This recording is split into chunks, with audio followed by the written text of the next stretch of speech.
The results of the ACT ICT community engagement process have just been released. We're excited to tell you all about what we found out. We've got two staffers here with us today. Seated down at the end is Ben Nelson. He is our Strategic Services Manager. And seated next to me is LaShonda Garnes. She is our Senior Fiscal Analyst for the city. Thank you guys for being here. Thanks for having us. Okay, so in case anybody doesn't know, why don't you guys start off by explaining what is ACT ICT? ACT ICT is a process that started last year, originally with a couple of focus groups to determine really what some of the bigger needs are for the community and find out what Wichitans think the priorities are for our community for the next 10, 15, and 20 years. We know we have a lot of challenges across the whole wide range of services that City of Wichita offers. So we started with some focus groups last year, then had a community survey that was a statistically valid survey that Wichita State University helped us with. And the most recent efforts began this past fall, where we engaged more than 100 community, neighborhood, church, civic groups with a 1 hour, 30-minute to 60-minute meeting where we had a visioning exercise and had a couple different exercises to find out what the priorities are for the long term, as well as determine the funding priorities, how much people are willing to spend for their service priorities here in Wichita. And that effort just wrapped up, and we have some data and some results on it. And from what I understand, the funding challenge is huge. We have great needs, but limited resources. Yeah, that's correct. And the process that we went through really allowed us to channel how we would use those funding, how we would use our current funding, and also identify the need for some additional funding to take care of the needs we have, the vision that the community has expressed. And so this process really gave us an opportunity to talk about the long-term range funding plans. Did you guys ask people, how they feel about a sales tax, property tax increases?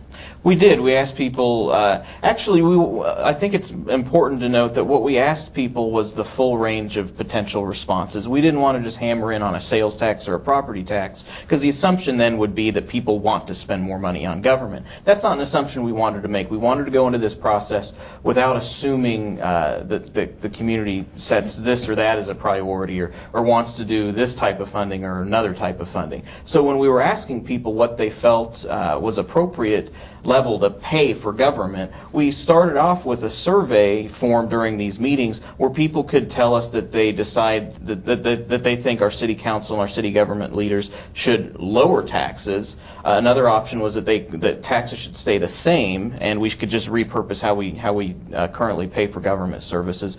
Or we also then asked people whether they would support an increase in the sales tax or an increase in the property tax, knowing that we had at that point also talked about some of the major challenges that are going to confront Wichita right now and in the future. And so how did they answer? What the community told us in terms of funding, 7% of the people who attended the meetings told us that we should reduce taxes and reduce the level of service that we as a city government provide. Another 11% felt that our taxes should stay where they're at, but we should spend current tax money differently.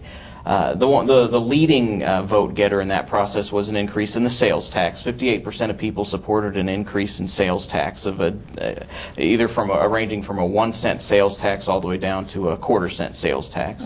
And then another 23% supported an increase in the property tax.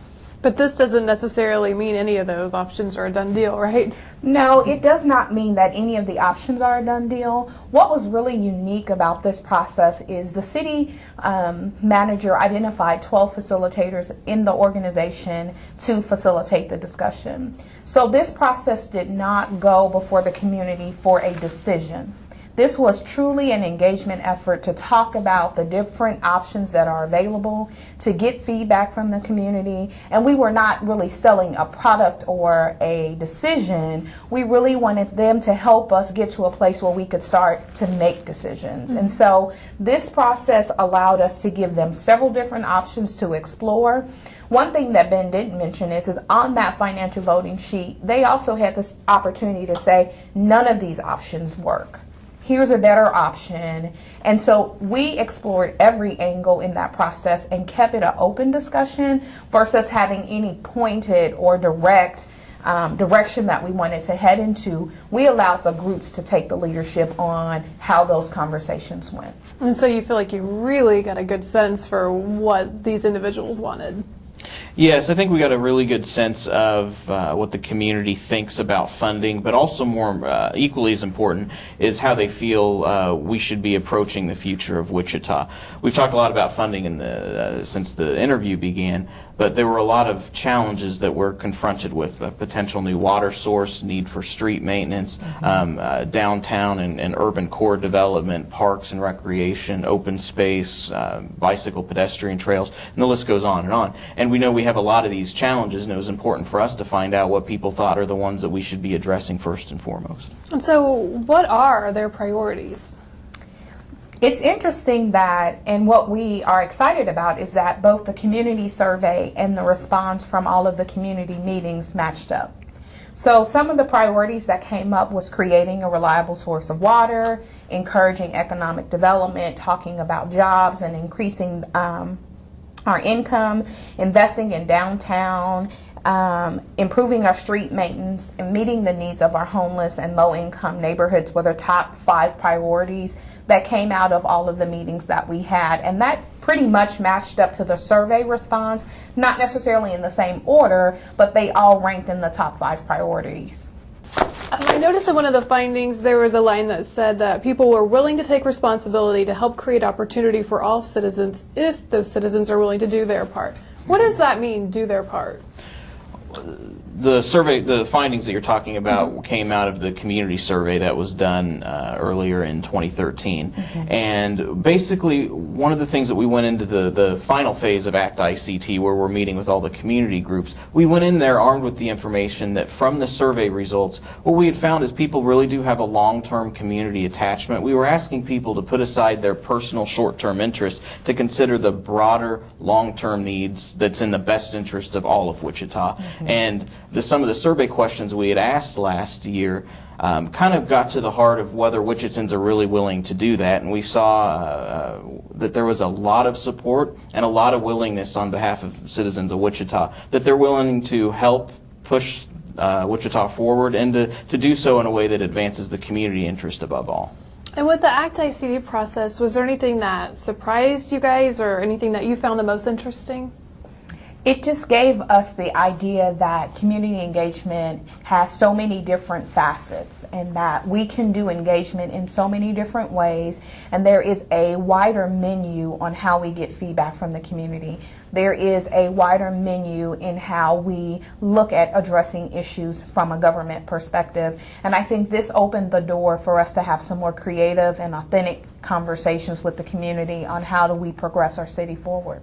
That's great. What about you, Ben? I think the biggest thing that stuck with me is from meeting with all these folks during ACT ICT was the fact that a lot of them don't necessarily see us as city staff very often. And so there are a lot of unresolved questions sometimes when we go to a neighborhood group or some other sort of civic organization, and they've seen a city staffer once every few years, and so they have a lot of concerns and issues and interests that we can help with that in the past we haven't been as out front with them. And so I think that's something that we're committed to doing going forward, is to have this engagement process move and evolve beyond ACT ICT, where we're a little bit more enmeshed with the community than we have been in the past. And if people want to read the full report and learn more about these findings, where can they go to do that? Wichita.gov has all of the report findings as well as the full report itself. That full report has a summary of all the aggregated data on the funding priorities, on the service priorities that we've asked people about. But one of the other things that we did during the meeting was a visioning exercise where people told us broadly what their overall vision and goal is for Wichita. So we have all of those responses as well. So it's a pretty lengthy report, and people can read the whole thing or read through parts of it for the things that they want to see.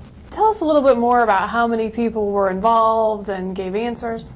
We had a very vigorous schedule. We went from late September through the end of January.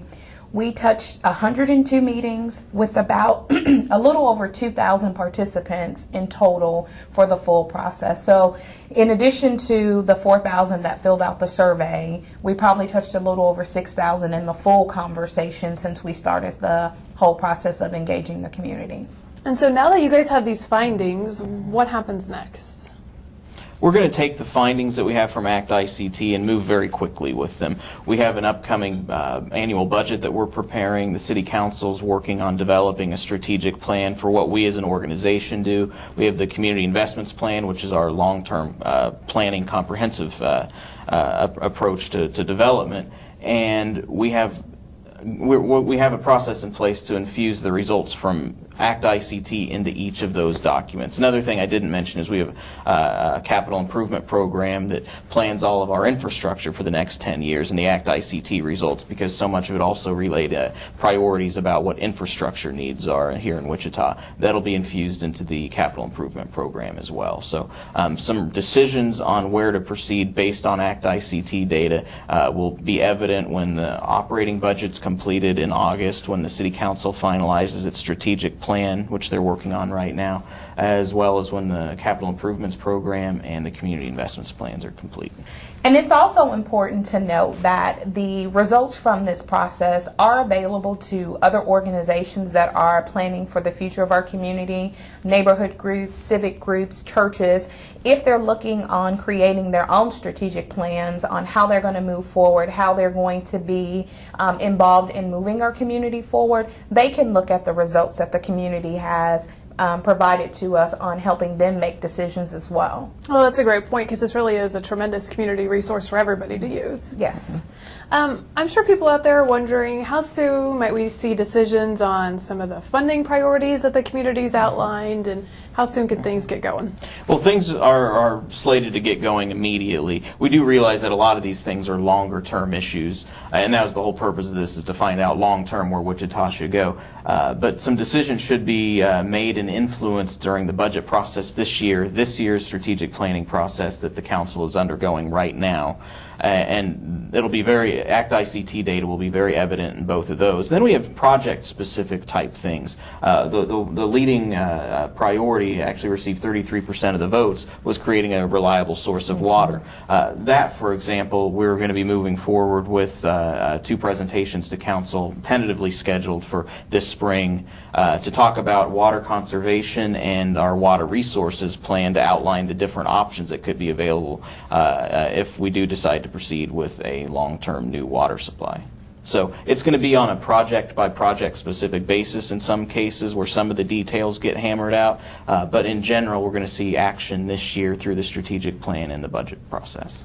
And how many years is this plan supposed to be for? Is it a 5-year plan, a 10-year? There's no plan that comes out of ACT ICT. Really the purpose of it is to influence all of the operations of the City of Wichita. The strategic plan, which guides the organization's priorities, that's going to be based on what ACT ICT told us, all the participants told us in that process. The budget that we do annually is going to be heavily influenced by the strategic plan and the data that we get from ACT ICT. So there isn't one specific plan that comes out of this. Again, the community investments plan, that's going to be heavily influenced by this. So really this isn't going to result in one plan that goes forward. It's going to be something that gets infused into all the different planning and strategic direction efforts that the city undertakes. Good to know. Anything else you guys wanted to add or you want people to know? We had, as LaShonda said, more than 2,000 people involved in the community meetings. We met with 102 different groups. There were a lot of people who took a tremendous amount of time with us, and I think we'd be remiss not to thank the community for all that they did. We had 4,000 people respond to the community survey, more than 2,000 involved in the meeting. So more than 6,000 Wichitans have been involved in this, and we really do thank them and commit to them in the future that we're going to want to carry this process forward and be more out front with them to help them figure out some of the policy issues that confront us, but do it in a way that we're doing it on the front end rather than later in the process like we sometimes do. Well, thank you guys so much for being here. It's been really interesting to learn more about this whole process, and I want to encourage everybody to go to wichita.gov and check out both reports, both the short one and the long one, so you can get up to speed and be a part of this process. Thanks for watching.